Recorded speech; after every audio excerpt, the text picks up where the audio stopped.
Bonjour Najat Vallaud-Belkacem, ministre des Droits des Femmes, de la Ville, de la Jeunesse et des Sports. Merci d'être notre invité. Pierre Gattaz, le patron des patrons, le patron du MEDEF, est favorable à un salaire transitoire inférieur au SMIC pour permettre aux jeunes d'accéder à l'emploi. Est-ce qu'il faut refuser cette perspective ? Décidément, les fausses bonnes idées ont la vie dure, puisque vous savez que ça n'est pas la première fois qu'une idée comme celle-là est proposée. Nous y sommes évidemment résolument défavorables. Pourquoi ? Parce que ça n'est pas la précarité qu'il faut offrir aujourd'hui à notre jeunesse. C'est à la limite, et c'est ce que nous avons fait depuis 2 ans, un allègement du coût du travail pour les entreprises qui embauchent des jeunes, mais le contrat de génération, ça n'est rien de moins que cela. Le pacte de responsabilité que nous sommes en train de faire, ça vise à alléger justement les charges pour les entreprises et leur permettre d'embaucher davantage. Donc vous dites un non définitif au patronat ? Payer moins les jeunes au motif qu'ils sont jeunes, c'est quand même assez absurde, à un moment où par ailleurs notre voisin allemand, qu'on passe notre temps à regarder, est en train lui d'adopter un SMIC. Donc nous reviendrions sur le SMIC au moment où les Allemands adoptent un SMIC. Non, je crois qu'au-delà de la question du coût du travail, la question qui se pose aujourd'hui s'agissant de la jeunesse et des embauches, c'est surtout celle de la bonne adéquation entre les postes existants, les offres existantes et les candidatures. Moi, j'étais ce matin, par exemple, dans une école de la seconde chance dans laquelle on permet à des jeunes qui n'ont pas obtenu les diplômes au moment où il le fallait, etc., qui ont eu un parcours heurté, de pouvoir faire des stages, se remettre en activité et être employables sur des tâches qui sont demandeuses aujourd'hui de candidats. Parce Laurence Parisot accuse son successeur au MEDEF de logique esclavagiste. Vous partageriez ce point de vue ? J'ai réagi aussi aux propos de Pierre Gattaz. Moi, je crois que sur ce sujet si important de l'emploi des jeunes, il faut éviter les provocations inutiles. Voilà. Je pense que... Et d'ailleurs, je vais le recevoir bientôt, Pierre Gattaz. Nous allons discuter posément. Vous allez discuter ou vous allez lui dire simplement c'est non ? Sur le SMIC jeune, c'est non. C'est une évidence pour moi. Mais rappelez-vous que nous l'avons combattu. Encore une fois, c'était le CPE, ça n'était rien d'autre que ce SMIC jeune. Donc nous l'avons combattu, nous continuerons à le combattre.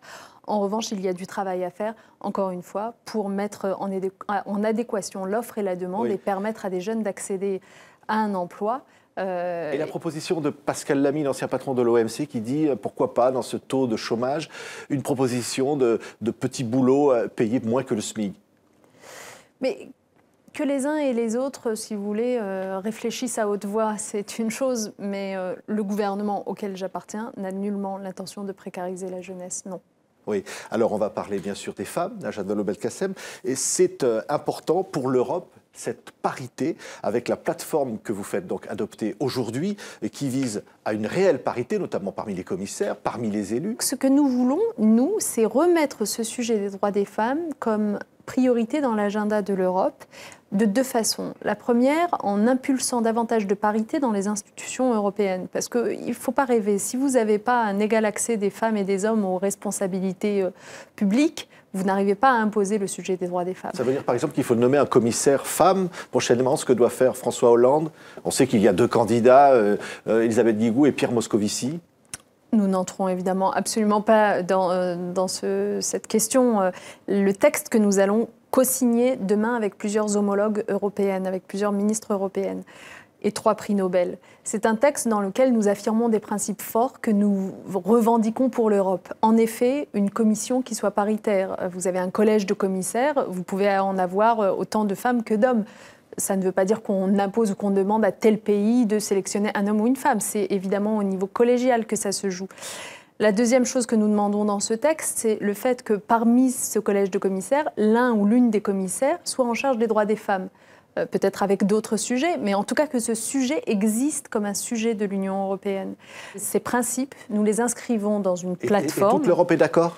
Eh bien, nous sommes réunis, il y a 3 ministres demain, donc moi-même, mon homologue allemande et mon homologue belge. Donc c'est un début. Nous co-signons ce texte que nous allons proposer à d'autres ministres européennes. Mais ensuite, libre aux candidats aux élections européennes de s'en saisir ou pas. Mais nous, en tout cas, nous aurons marqué notre volonté de faire de l'Europe un fer de lance des droits des femmes et de la parité. Et on vient de très loin, Najat Vallaud-Belkacem. En fait, 70e anniversaire du droit de vote et d'éligibilité des femmes en France. La France était très en retard. C'est donc en 1944 qu'il y a eu véritablement cette possibilité offerte aux femmes. Pourquoi vous célébrez cela avec la présence de François Hollande ? D'abord, c'est formidable de célébrer ce 70e anniversaire parce que c'est l'occasion de se rendre compte à quel point ça a été difficile de l'obtenir, le droit de vote des femmes. La France n'était pas la première à le leur accorder, loin de là, comme vous le savez, bien d'autres pays s'y sont engagés avant nous. Ça a été pour notre pays un combat de plusieurs siècles, en fait, quand on repense à Olympe de Gouges et puis ensuite tous les militants et militantes de ce droit de vote. Les choses semblaient s'arranger un petit peu juste avant la Première Guerre mondiale. Et puis la Première Guerre mondiale est venue freiner brutalement tout progrès en la matière. Et il faudra finalement attendre 1944, en effet, un amendement de Fernand Grenier qui va enfin permettre d'ouvrir ce droit de vote et d'éligibilité. Qu'est-ce qu'on peut dire pour ce 70e anniversaire? Quel est le sens de cet anniversaire aujourd'hui? Général de Gaulle. Alors, quel est le sens de cet anniversaire aujourd'hui? Se rendre compte à quel point c'est un droit précieux. Et d'une certaine façon, renouer avec la valeur de ce droit à un moment où, vous le savez, on sort d'une élection municipale où on a eu énormément d'abstention. Les gens se demandent quelle est l'importance de voter. Vous savez, il y a des gens qui se sont battus pour ça. Faire le point sur la parité en politique, parce que droit de vote est d'éligibilité. Donc, quid 70 ans après? Est-ce que les femmes sont vraiment présentes dans le personnel politique autant que les hommes? Non. On a du mieux, évidemment, en gouvernement paritaire, première fois dans l'histoire. On a, grâce aux récentes réformes des scrutins locaux, beaucoup plus de conseillères municipales sorties des urnes que ce qu'on aurait pu attendre auparavant. On va avoir, dès 2015, 50% de conseillères générales contre 13% aujourd'hui. Mais ce n'est pas suffisant aujourd'hui encore. Mais tout ça n'est pas suffisant. Pourquoi ? Parce que, d'abord, il faut faire plus, notamment à l'Assemblée nationale et au Sénat. Et donc, de ce point de vue-là, le projet de loi que je présente en ce moment au Parlement va doubler les sanctions sur les partis politiques qui ne respectent pas la parité. Et ça va nous faire bouger aussi. Mais surtout, la parité, il faut que ça s'applique aussi à d'autres secteurs que la vie politique. La parité, ça doit valoir, par exemple, pour les ordres professionnels, les chambres de commerce et d'industrie, les chambres d'agriculture, les fédérations sportives, les autorités administratives, partout où il y a du pouvoir. Et donc, c'est l'occasion, ce 70e anniversaire, pour nous, à la fois de célébrer cette date, célébrer la citoyenneté, la valeur du vote et de l'éligibilité, et puis en même temps d'annoncer les progrès que nous comptons faire. Merci beaucoup, Najat Vallaud-Belkacem, ministre des Droits des Femmes, de la Ville, de la Jeunesse et des Sports, d'avoir été notre invitée. Merci à vous.